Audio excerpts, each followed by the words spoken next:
Projection from height, ठीक है, projectile motion का पार्ट है। ग्राउंड टू ग्राउंड प्रोजेक्शन हमने पढ़ ही लिया था। प्रोजेक्टाइल मोशन, और इसमें पढ़ रहे थे हम लोग प्रोजेक्शन फ्रॉम हाइट, मतलब हाइट से अगर मैं किसी बॉडी को प्रोजेक्ट करूं, उसको प्रोजेक्टाइल मोशन दूं, तो उस बॉडी का पाथ कैसा होगा, वो कितने टाइम में नीचे पहुंचेगा। तो इसमें दोनों केस पढ़ लिए थे मैंने, ये वाला केस पढ़ लिया था, ठीक है, projection from height, projection from height. तो कल वाला एक बार थोड़ा सा रिपीट कर देता हूं मैं। इसमें मैंने हॉरिजॉन्टल प्रोजेक्शन पढ़ लिया था। हॉरिजॉन्टल प्रोजेक्शन, हॉरिजॉन्टल प्रोजेक्शन मतलब हम बॉडी को किसी हाइट से ऐसे करके फेंक रहे हैं, हॉरिजॉन्टली फेंक रहे हैं। कितनी वेलोसिटी से? u वेलोसिटी से बॉडी का पाथ ऐसा आएगा और ऐसे करके जमीन पे गिरेगा, ठीक है। यहां से लेके यहाँ तक की रेंज थी r, और इसकी जो हॉरिजॉन्टल वेलोसिटी किसी भी पॉइंट पर हमेशा u ही रहेगी। किसी भी पॉइंट पे इसकी हॉरिजॉन्टल वेलोसिटी क्या रहेगी? u ही रहेगी। क्यों u रहेगी? क्योंकि हॉरिजॉन्टल की तरफ कोई एक्सेलरेशन वीडियो नहीं है। बेटा नॉइस आ रही है आपके। तो हम लोग पढ़ रहे थे हॉरिजॉन्टल प्रोजेक्शन। हॉरिजॉन्टल प्रोजेक्शन में पार्टिकल की हर पॉइंट पे जो वेलोसिटी होगी हॉरिजॉन्टल डायरेक्शन में u ही रहेगी। क्यों? क्योंकि u डायरेक्शन में x डायरेक्शन में जो एक्सेलरेशन होता है वो आपका जीरो होता है। तो एक्सेलरेशन जीरो तो फोर्स जीरो, क्योंकि F इक्वल टू ma होता है, a जीरो तो फोर्स जीरो।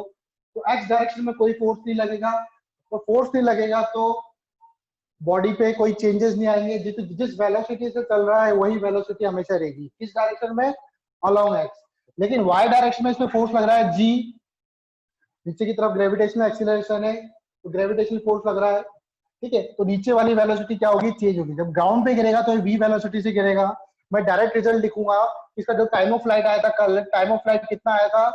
rn कितना आया था टाइम ऑफ फ्लाइट? 2h/g आया था क्या? Yes sir. ठीक है, ये टाइम ऑफ फ्लाइट आया था। रेंज आई थी इसकी r बराबर u into time of flight. इस t की वैल्यू पुट कर देना, r आ जाएगा।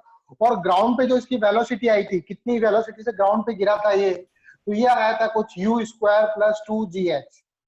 ये आया था ग्राउंड पे, इसकी वेलोसिटी आई थी u स्क्वायर प्लस 2gh। ये तो था हॉरिजॉन्टल प्रोजेक्शन। सेकंड हमने ये तीन चीजें निकाली थी, 1 2 3। दूसरा projection up at some angle, projection up at some angle. आप वीडियो में देख लेना ये कैसे डिराइव किया था मैंने। Projection up at some angle, तो अब हाइट से मैं क्या कर रहा हूं? ऊपर की तरफ फेंक रहा हूं।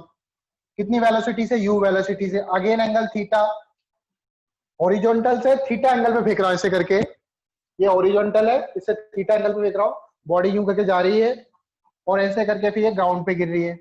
अगेन ग्राउंड पे कितनी वेलोसिटी से गिर रही है? v वेलोसिटी से। v फाइंड करना है, रेंज फाइंड करनी है और टाइम ऑफ फ्लाइट फाइंड करना है। तो इसका जो टाइम आया था, टाइम एक क्वाड्रेटिक इक्वेशन आई थी, टाइम की वैल्यू थी, एक पॉजिटिव थी एक नेगेटिव थी। तो नेगेटिव वाली वैल्यू को नहीं लेना क्योंकि टाइम केवल नेगेटिव में नहीं हो सकता, ठीक है। दूसरा हमने निकाला रेंज। रेंज कैसे निकलेंगे? इसकी जो horizontal velocity which is u cos theta, तो रेंज के लिए हमें केवल हॉरिजॉन्टल चीज कंपोनेंट चाहिए, तो u cos theta into T कर दो तो आपको हॉरिजॉन्टल वेलोसिटी मिल जाएगी, सॉरी हॉरिजॉन्टल रेंज मिल जाएगी आपको। तीसरा वेलोसिटी एट ग्राउंड, इसका भी जो वेलोसिटी ऑफ ग्राउंड आया था वो आया था u square plus 2gh। u square plus 2gh ही आया था। ये थी कल वाली कहानी जो कल हमने पढ़ी थी, ठीक है। अब देखो इसके बाद projection down at some angle, वो भी हो गया था वैसे तो, लेकिन मैं वापस बता देता हूं एक बार। Projection down at some angle. तीसरा है इसमें projection down at some angle, at some angle. हम क्या कर रहे हैं? नीचे की तरफ फेंक रहे हैं। h हाइट की बिल्डिंग है, बॉडी को ऐसे फेंक रहे हैं। कितने एंगल पर? हॉरिजॉन्टल से थीटा एंगल पर। u वेलोसिटी से थ्रो कर रहे हैं, तो बॉडी का पाथ कैसे होगा, बॉडी ऐसे जाएगी और फिर ऐसे करके जमीन पे गिरेगी। अगेन किसी भी पॉइंट पे रुको, पहले इसके कंपोनेंट कर लेते हैं। यू के इधर वाला कंपोनेंट होगा यू कॉस थीटा, और एक कंपोनेंट नीचे की तरफ होगा, ये होगा यू साइन थीटा। अगेन इसका जो एक्स कंपोनेंट है यू कॉस थीटा वो हमेशा सेम रहेगा। क्यों सेम रहेगा, क्योंकि एक्स की तरफ कोई फोर्स नहीं लग रहा है। किसी भी पॉइंट पे अगर मैं एक्स की तरफ वेलोसिटी देखूंगा तो हमेशा यू कॉस थीटा होगा। इवन जब जमीन पर भी गिरेगा तब भी इसकी तरफ एक्स की तरफ जो वेलोसिटी का कंपोनेंट आएगा वो हमेशा यू कॉस थीटा ही आएगा। क्यों, क्योंकि एक्स की तरफ एक्सीलरेशन नहीं है, एक्स की तरफ कोई फोर्स नहीं है। ठीक, अब देखो मुझे निकालना है इसमें सबसे पहले time of flight. Time of flight, time of flight का मतलब कि कितनी देर हवा में रहा, मतलब इसका डिस्प्ले। ये देखो अभी टाइम ऑफ फ्लाइट कैसे निकालेंगे हम लोग, पहले डायरेक्शन कंसीडर कर लेते हैं। ऊपर की तरफ मैं ले लूंगा नेगेटिव और नीचे की तरफ मैं ले लूंगा पॉजिटिव। ठीक है, ये आप पे डिपेंड करता है आप किधर पॉजिटिव लेते हो किधर नेगेटिव लेते हो, लेकिन ज्यादा बेस्ट क्या रहेगा, जिस तरफ डिस्प्लेसमेंट होता है उस तरफ आप पॉजिटिव लोगे तो ज्यादा बेस्ट रहेगा। तो नीचे की तरफ डिस्प्लेसमेंट हो रहा है क्योंकि पार्टिकल यहाँ पर है, पार्टिकल नीचे जा रहा है तो नीचे की तरफ डिस्प्लेसमेंट हो रहा है, तो नीचे की डायरेक्शन को पॉजिटिव लेंगे हम, तो ज्यादा बेस्ट रहेगा। ठीक है, अब देखो मुझे इनिशियल वेलोसिटी पता है, मुझे हाइट पता है, मुझे एक्सीलरेशन पता है, मुझे टाइम निकालना है। डिस्प्लेसमेंट पता है, इनिशियल वेलोसिटी पता है, एक्सीलरेशन पता है, तो क्या मैं ये वाला फॉर्मूला लगा दूं, एस वाई बराबर u y t plus half a y t का स्क्वायर। वाई क्यों लिख रहा हूं, क्योंकि मैं अलोंग वाई डायरेक्शन कंसीडर कर रहा हूं। एस वाई डिस्प्लेसमेंट कितना हुआ, पार्टिकल ऊपर था नीचे गया, डिस्प्लेसमेंट नीचे की तरफ पॉजिटिव ले रहा हूं तो इसलिए मैं एच प्लस का एच लिखूंगा। U y initial velocity y direction में कितनी है, यू साइन थीटा, डायरेक्शन किधर है नीचे की तरफ, अगेन पॉजिटिव लूंगा तो यू साइन थीटा हो जाएगा, into time t plus half a y कितना acceleration due to gravity g है, अगेन नीचे की तरफ डायरेक्शन तो पॉजिटिव लोगे जी टी स्क्वायर। अब ये एक तरह की क्वाड्रेटिक इक्वेशन बन गई है। आप लोगों ने 10th क्लास में क्वाड्रेटिक इक्वेशन पढ़ी थी। तो क्वाड्रेटिक इक्वेशन के जनरली क्या होते हैं, दो रिजल्ट होते हैं, एक रिजल्ट पॉजिटिव होता है दूसरा रिजल्ट नेगेटिव होता है। तो अगर इसमें भी दो रिजल्ट आए, मान लो एक पॉजिटिव आया एक नेगेटिव आया, तो नेगेटिव वाले को नहीं लेंगे, सिर्फ पॉजिटिव वाले को ही लेंगे हम लोग। ठीक है, तो टाइम यहाँ से टाइम ऑफ फ्लाइट निकल जाएगा। अगेन रेंज जो होगी आर, उसके लिए आपको क्या करना है, सिर्फ एक्स कंपोनेंट लेना है। एक्स कंपोनेंट क्या है आपका, केवल यू कॉस थीटा है। तो यू कॉस थीटा को अगर आप टाइम से मल्टीप्लाई कर दोगे, टाइम ऑफ फ्लाइट से मल्टीप्लाई कर दोगे तो आपको रेंज मिल जाएगी। टाइम कहां से मिलेगा, यहां से आएगा। तीसरी चीज वेलोसिटी एट ग्राउंड, ग्राउंड पे क्या वेलोसिटी होगी वो निकालना है हम लोगों को, वेलोसिटी एट ग्राउंड। तो मैंने सपोज कर लिया कि ग्राउंड पे ये गिर रहा है कितनी वेलोसिटी से, मान लो ये v वेलोसिटी से ग्राउंड से टकरा रहा है, कितने एंगल पे टकरा रहा है, सपोज करो ये वाला एंगल अल्फा है, तो क्या ये वाला एंगल भी अल्फा होगा, क्योंकि ये दोनों वर्टिकली अपोजिट एंगल है। ठीक है, अब v के क्या करेंगे, कंपोनेंट करेंगे, एक कंपोनेंट वर्टिकल एक कंपोनेंट हॉरिजॉन्टल, तो हॉरिजॉन्टल वाला कंपोनेंट जो होगा वो v cos अल्फा होगा, क्योंकि ये हॉरिजॉन्टल से अल्फा एंगल बना रहा है, और नीचे वाला कंपोनेंट क्या होगा, v sin अल्फा होगा।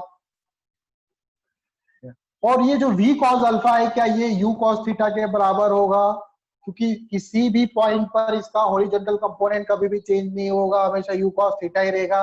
अगर मैं v का horizontal component v cos alpha निकालता हूं तो it should be equal to u cos theta, ये u cos थीटा के बराबर होना चाहिए। ठीक है, तो पहली वाली मेरी इक्वेशन आएगी फर्स्ट, मुझे पहली चीज एक चीज पता चली कि v cos अल्फा बराबर होगा u cos थीटा के, ये आपकी फर्स्ट इक्वेशन हो गई। सेकंड मुझे निकालना है v sin alpha, final velocity निकालनी है, इनिशियल वेलोसिटी पता है, एक्सीलरेशन पता है, डिस्प्लेसमेंट पता है। तो क्या मैं फॉर्मूला लगा दूं, v square minus u square equal to 2as। तो वी स्क्वायर की जगह लिखूंगा मैं वी साइन अल्फा का स्क्वायर, वी साइन अल्फा का whole square minus u sine theta. Direction देख लेना, नीचे की तरफ है तो पॉजिटिव लेंगे, यू साइन थीटा का स्क्वायर इक्वल टू 2। एक्सीलरेशन की जगह लिखूंगा g, डिस्प्लेसमेंट की जगह लिखूंगा h। सॉल्व करेंगे क्या आएगा, इधर से आएगा v square sine square alpha, minus sine वाले को उधर ले जाएंगे प्लस हो जाएगा ना।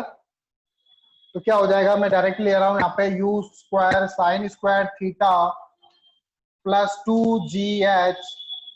तो ये मेरी सेकेंड इक्वेशन हो जाएगी, विच इज सेकेंड इक्वेशन। अब फर्स्ट वाली इक्वेशन का स्क्वायर करो और it is add with the equation 2।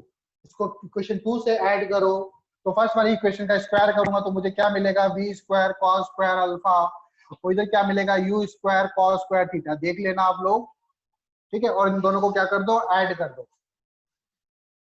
तो जब इन दोनों को ऐड करेंगे, इन दोनों में क्या कॉमन है, इन दोनों में वी स्क्वायर कॉमन है, तो अंदर बचेगा sign square alpha plus cos square alpha, जिसकी वैल्यू होती है 1। तो यहाँ पे आ जाएगा वी स्क्वायर। सिमिलरली यहाँ पे यू स्क्वायर और साइन स्क्वायर थीटा और you square cos square theta, तो दोनों में क्या कॉमन है, यू स्क्वायर कॉमन है।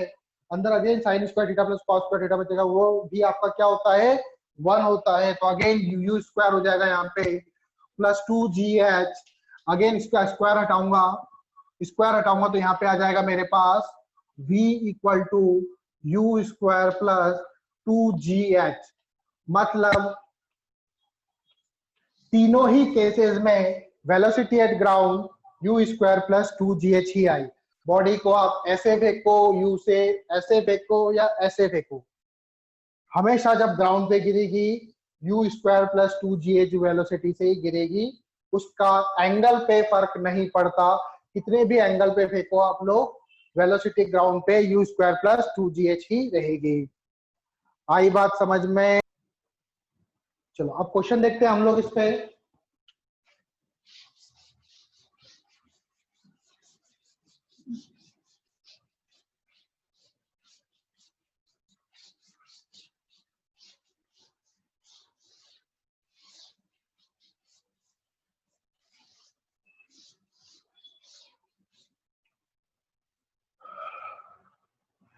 तो क्वेश्चन ले लेते हैं, जैसे मान लो एक मैंने 100 मीटर की बिल्डिंग ले ली,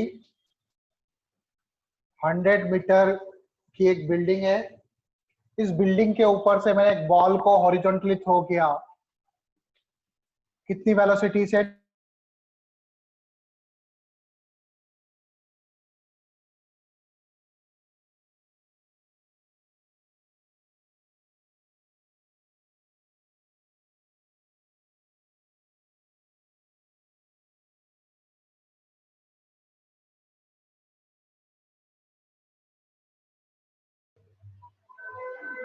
अरे मैं रुक गया क्या, हाँ सर, पॉज हुई थी वीडियो। मैं रुक गया क्या, हाँ सर रुक गए। हाँ सर, बस मेरा मोबाइल स्विच ऑफ हो गया, 2 मिनट रुको। मुझे लगा मेरा कोई ही नहीं नेट सर। स्लो था। चलो अब देखो यार, तो क्वेश्चन था हमारा कि 100 मीटर का एक बिल्डिंग है, जहां से मैंने एक ऑब्जेक्ट को, बॉल को, एक बॉल है मेरे पास, उसको मैंने 20 मीटर पर सेकंड से थ्रो किया। बताओ ये ग्राउंड पर जब आएगा उसकी कितने टाइम में आएगा। Find time of light and range. Range find करनी है और टाइम ऑफ लाइट फाइंड करना है, ठीक है। रेंज फाइंड करनी है और टाइम ऑफ लाइट फाइंड करना है हम लोगों को। कैसे करेंगे, डायरेक्ट फॉर्मूला यूज करेंगे, ठीक है। ये क्वेश्चन मैं करवा देता हूँ, नेक्स्ट आप करना। टाइम ऑफ लाइट का फॉर्मूला क्या होता है, टी बराबर, ये हॉरिजॉन्टल प्रोजेक्शन का एग्जांपल है, तो अंडर रूट 2h बाय जी, यही फॉर्मूला था। डायरेक्ट लगा दो, कोई दिक्कत नहीं। 2h की वैल्यू कितनी 100, जी की वैल्यू कितनी 10। यहाँ से सॉल्व करोगे कितना आएगा, time of light under root 20 metre, sorry metre नहीं सेकंड, टाइम है ना, तो सेकंड में आएगा। अंडर रूट 20 को आप क्या लिख सकते हो, और 4 इंटू 5, और 4 का क्या होता है रूट 2, तो 2 रूट 5 क्या हो जाएगा ये 2√5 सेकेंड। ठीक है, सोचना एक बार 2√5 कैसे आया। रेंज r बराबर क्या होता है, u इंटू टी, बताया था मैंने। ओरिजेंटल जो वेलोसिटी है वो इंटू टाइम, तो ओरिजिनल वेलोसिटी कितनी है 220, 20 इंटू टाइम है आपके पास 2√5, तो ये हो जाएगा 40√5 मीटर। 40√5 मीटर आया समझ में? कोई डाउट है क्या इसमें?